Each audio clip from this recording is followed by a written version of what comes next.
These rescuers are sifting through the wreckage, looking for evidence at the sites where they believe a war crime took place. 4 people died and dozens were injured. Survivors spoke of the strong smell of chlorine after the bomb landed. This man said, "There was a strong smell of gas.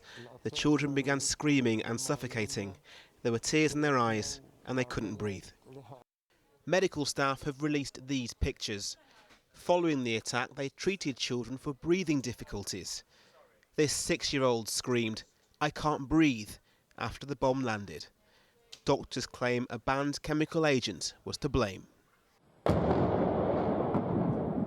A city of 2 million, Aleppo remains at the front line of the battle between pro-government forces backed by Russia and rebels.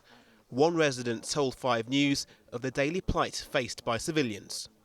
There is no food in the markets. And also we are suffering from the regime and the Russian bombardments on the civilian neighborhoods. The constant fighting means aid convoys with vital supplies aren't able to get through. Today, Russian forces agreed to a 3-hour daily ceasefire.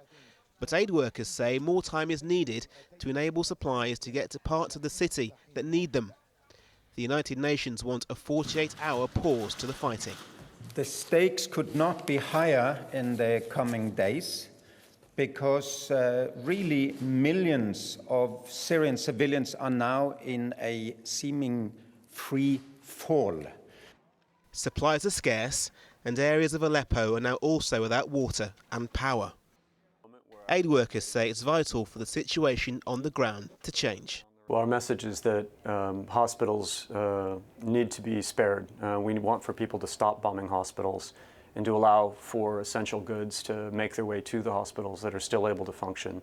By that I mean antibiotics, materials to dress wounds, the most basic, simple inputs that are life support for people in need right now.